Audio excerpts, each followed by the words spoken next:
I mean, certainly not lost on me is the Negreanu lack of convention and coming into today. You love to see that in a spot like this. It's Very cool. much so, because King Queen here for Petrangelo. if it becomes an exercise in who retained the most information while out there in the lab, in terms of what the solver is dictating in any given situation, it can become a bit drab, a bit monotonous, if you will. But here we are seeing truly a broad-ranging deployment of approaches. Today we have a hand from the $300,000 buy-in super high roller bowl, where three-handed Nick Petrangelo with a medium stack, although all these players are pretty deep stacked, playing roughly 40-ish big blinds effective deep. He opens it up on the button with the king, queen offsuit. Over to down Negreanu, currently number 3 in the world on the all-time cash list. He's pretty good at poker. He has a YouTube channel, check it out. He opts to call with the king 10 offsuit, which is perfectly fine, perfectly reasonable. He may want to 3-bet some portion of the time if he thinks Petrangelo is going to raise a little bit too often on the button as the player second in chips. But look, call's perfectly fine and definitely what I would have done in this scenario too. Let's head to the flop. From Negreanu, who is dominated heading to this Jack 9-7 board by the king queen of Petrangelo. Nicky P, the opener, to a buck 10. And Negreanu with the two-way straight draw, interacting quite nicely. The flop comes Jack 9-7.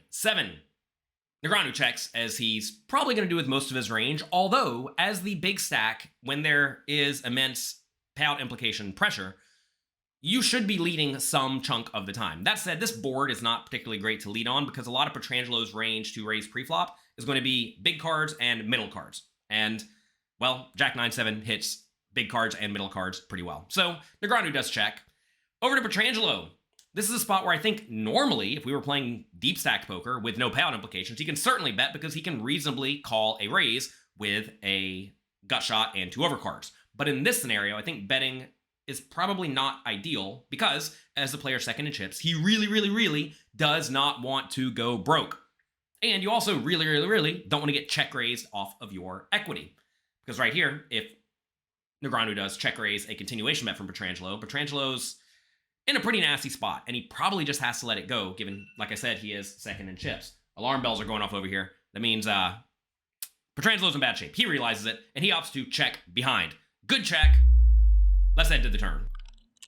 Check, check, and now the queen of diamonds slides right in to give Negreanu the nuts, and Petrangelo top pair.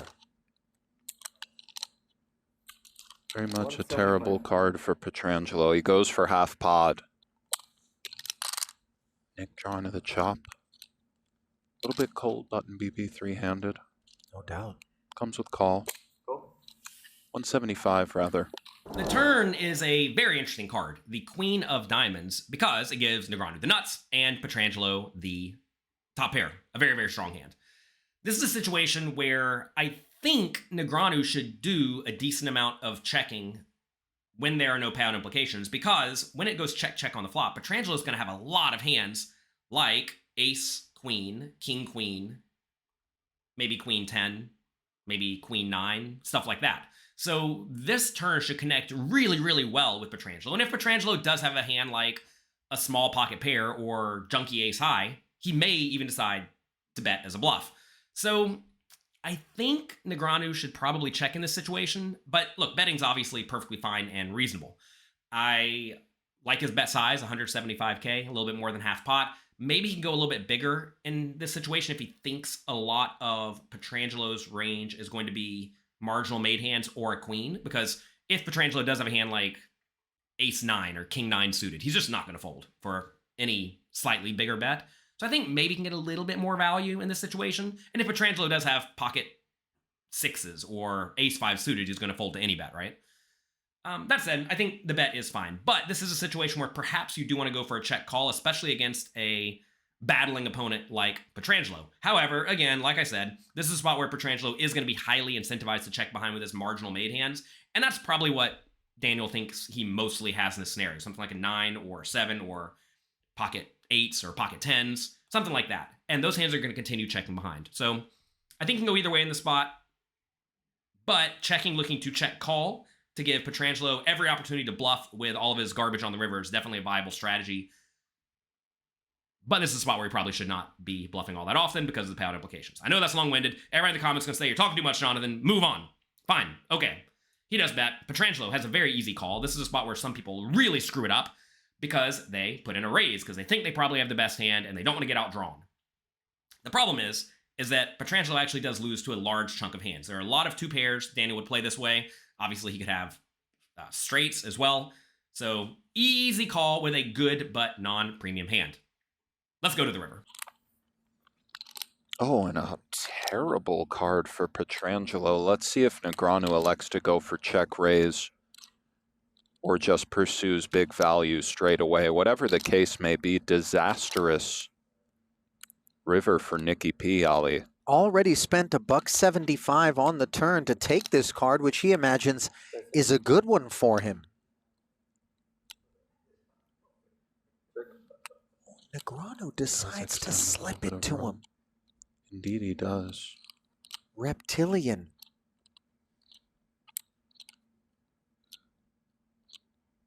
$6.45 in the middle. 180. 180. The river is the Queen of Spades, which may slow Negreanu down a little bit. He does opt to check.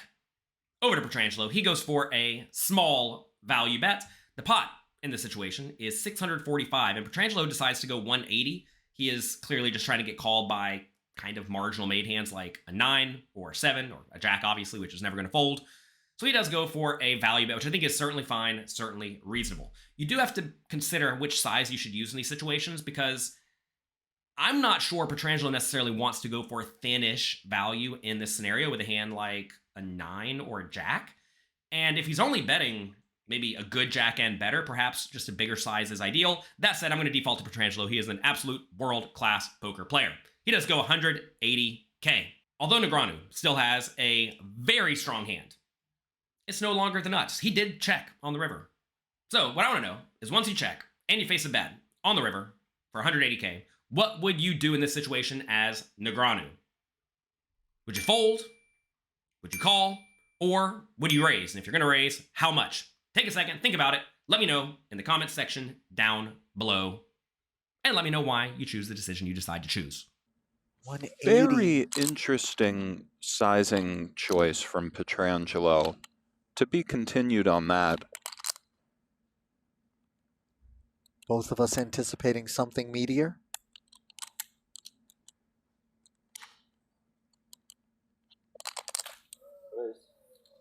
Daniel goes for 580. 580. Not often you see a vegan deliver the meat, but there it is.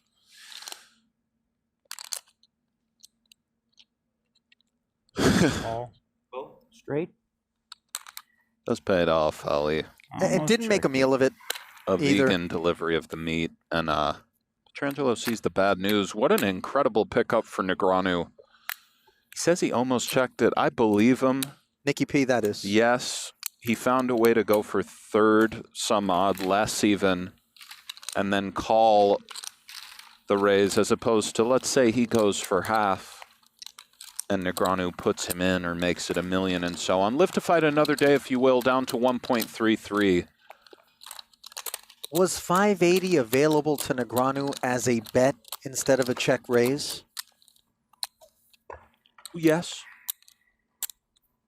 But, you know, there's many different ways to go. I think check raise is very logical. Nick just hits trips a lot. He'll just go for call if we bet very big. Even though Negreanu's hand got downgraded substantially on the river, especially when you face a small river bet, you're going to want to raise with your hands that are almost always good, that can definitely get called by worse hands. And in this situation, if Petrangelo has a queen or a jack, he's going to feel somewhat inclined to pay a raise for only 400,000 more, which is what Negreanu does. It's a tough spot, but facing the small bets on the river, unless you know your opponent habitually bets tiny on the river with super nuts, which most people just don't. They bet big with their strong hands. This is a spot where you have to raise. Negreanu realizes that. He does put in the raise. Petrangelo just has to call. This is an annoying spot. You know, interestingly enough, is this a spot where you have to call? If your opponent is actually weak, tight, and straightforward, I think it's actually a pretty reasonable fold because most people are not going to check raise with too many worse hands on the river, and the hands that will raise will be very much blocked by your queen, right? So this is a spot where if you are against a weak, tight net, I think you can fold, but Negreanu is not a weak, tight net. I think he does kind of skew on the more cautious side, which is perfectly fine and reasonable in tournaments, but I'm very sure he studied how to play final table situations like this, and the big stack does need to be aggressive, especially when you think your opponent may be going for thin-ish value, because then you can check raise and make them fold out a large chunk of their range. So Petrangelo has to pay. Petrangelo pays, and down Negreanu, scuba loops, a super duper nice pot. On the way to his win of the Super High Roller Bowl for his biggest career win ever. That's gonna be it for today. If you enjoyed today's video, click the like and subscribe button below. Also, if you want to see another hand from the Super High Roller Bowl, well, where Daniel Negreanu is almost about to lose $300,000. Take a look at that video too. Good luck in your games, have fun, make the most of your opportunities, and I'll talk to all of you next time.